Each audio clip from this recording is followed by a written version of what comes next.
Hello, I'm Beth Mack. And I'm Joel Carver. Maybe the ultimate in mixing business with pleasure, individuals who travel to a foreign country for medical treatment and then take advantage of tourism opportunities while they are there. Medical tourism is one of the world's fastest growing industries, and we'll find out what's behind its phenomenal growth when we visit with a local man who operates a business that specializes in medical tourism. With some 43 million Americans having no health insurance, the idea of finding less expensive care is appealing, even if it takes you overseas.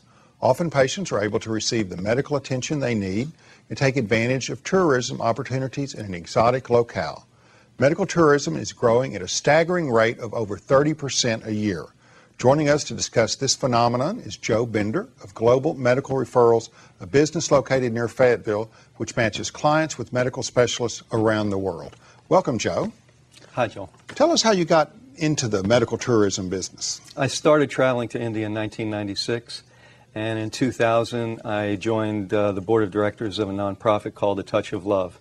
And we do charitable work in India, and one of the things we do, actually two of the things we do, is medical camps and dental camps. And I got to work closely with doctors going out into the rural areas of India, providing medical care for people who otherwise wouldn't have it. And also the dentist who was doing our dental camps became my dentist, and in 2000 I started using him for my dental care. And I got to see the quality of care and the cost savings that were available, and I've continued ever since. Well, let's take a look at the story of a woman from America who sought medical attention in India. 10 days after she had hip surgery, Patricia McAllister is back in a New Delhi hospital to have her stitches removed. McAllister, a Native American artist from Arkansas, is one of 120,000 people from all over the world seeking medical treatment this year in India. The waits here are shorter, the costs lower. I am privately employed, so I am not insured. And in the U.S., we ran it through, statistically, this same surgery would cost anywhere between $30,000 and $60,000. Here, it cost a little less than $7,000. Here in India, she says her $7,000 have bought her the close attention of this seasoned surgeon, trained in the United Kingdom.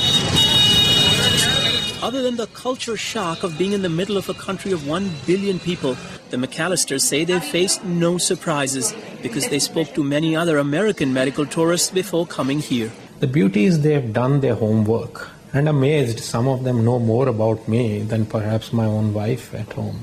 In India, the McAllisters find gleaming new hospitals, too expensive for ordinary Indians, and innovations like this precise robot-assisted heart surgery. Predictions are medical tourism will soon become a $2 billion a year industry. With such growth, India has big plans for the future. This is the $300 million medical city coming up just outside Delhi. Soon there'll be hotels, apartments, a research center, and an 1,800-bed hospital here. This project is the brainchild of one of India's best-known heart surgeons, Dr. Naresh Trehan, who worked in the U.S. for 20 years. It's called Medicity. This model shows what his sprawling complex will look like. Dr. Trehan says patients will receive a mix of modern and traditional medicine. One trade-off, he says, is a malpractice law that doesn't allow big American-style damage claims in the rare case where something goes wrong. Those $1 million or billion-dollar awards will not take place from here. It hurts a little, but it's not. Patricia McAllister says she considered that risk, but thought it was worth it. As far as the surgery, the hospital, the staff is concerned, you couldn't get that kind of treatment in the States. You just couldn't get it. Less than 2 weeks after her surgery, she's well enough to walk around and see the sights before heading home to America. Satinder Bindra, CNN, New Delhi.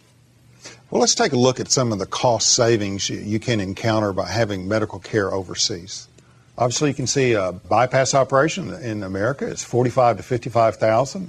It's $6,500 in India. Knee replacement, $45,000. India, $6,000. 10% spinal fusion, $60,000 versus $6,000. Those are phenomenal reductions. 10 to 20 cents on the dollar. How is it the same medical procedure can be provided overseas at about 10 to 20 cents on the cost in the United States? The cost of living in India is much lower, and other places overseas as well. Middle class income starts at around $5,000 or $6,000, and the medical industry there What they do is they don't have the administrative costs that we have here in terms of insurance. Only 14% of the people in India have health insurance. So they're not bogged down with administrative costs and paperwork. There is no social safety net. There is no Medicare or Medicaid.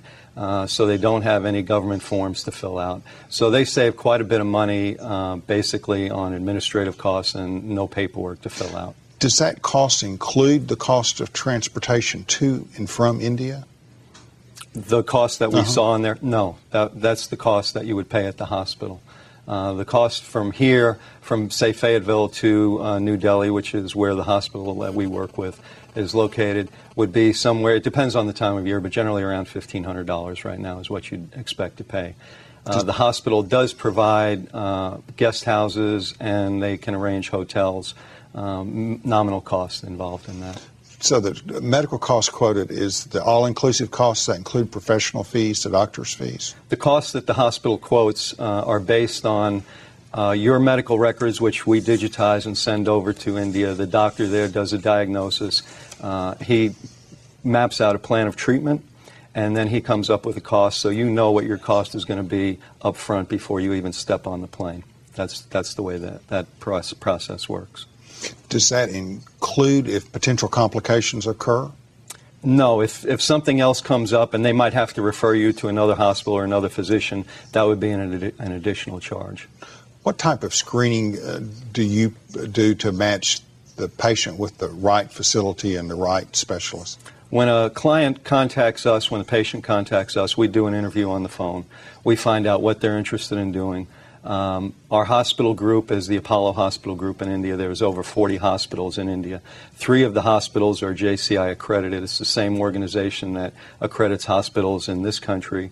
To get that accreditation in the international sector takes probably about a year or two, and it costs about $150,000. And it's the same accreditation that hospitals here that take Medicare and Medicaid get. So we do that intake interview. We find out what the patient is seeking, and we forward that information on to the hospital and the doctors in India. And we set up a communication between the patient and that doctor, and that's how we link them up. What about language barriers? The business language of India is English, and virtually every educated person in India speaks English. It was a British colony for close to 200 years, so it's spoken in virtually all the business sectors in India. Now, so far we've talked about most medical tourists being those without health insurance in the United States. Are our insurance companies now covering procedures overseas? Some insurance companies are. Blue Cross Blue Shield now. Certain Blue Cross Blue Shield companies are. Aetna, Cigna, and other companies, LICO, are now paying for patients to go overseas. It's saving them a lot of money, and it's saving the patients money as well. Now, it looked like a lot of these procedures that are performed overseas are elective procedures, joint replacements, elective heart surgeries. I know angioplasty is done a lot. What about cosmetic procedures? Are there equal savings for our cosmetic operations overseas? Yeah, the savings generally are 80% in that range. It can vary a little bit, but generally you're looking at about 80% between here and in India. Sometimes maybe 60% for some cosmetic surgeries. And you mentioned earlier that usually the price is quoted up front, so the costs are transparent. Is that usually an all-inclusive cost, including like minor complications that might occur? Yeah, that's all-inclusive. Generally what the prices that they actually publish their prices, are based on an average. They've done enough of these procedures to know that this is what it will cost if things go well, this is what it will cost if things don't go well, if there are complications. So this cost is based on an average, and they won't vary very much from that. What about global medical referrals? What fee do you charge for your services? Our services are totally free. We get reimbursed by the hospital. And so we arrange for everything for the patient to travel from the U.S. to the hospital, and we don't charge them anything for that service. Well, Joe, you certainly are providing a needed service to over 40 million Americans without health insurance, and it certainly has become a global economy. Thank you, Joel. Please stay with us. Family Health Today will continue in just a moment.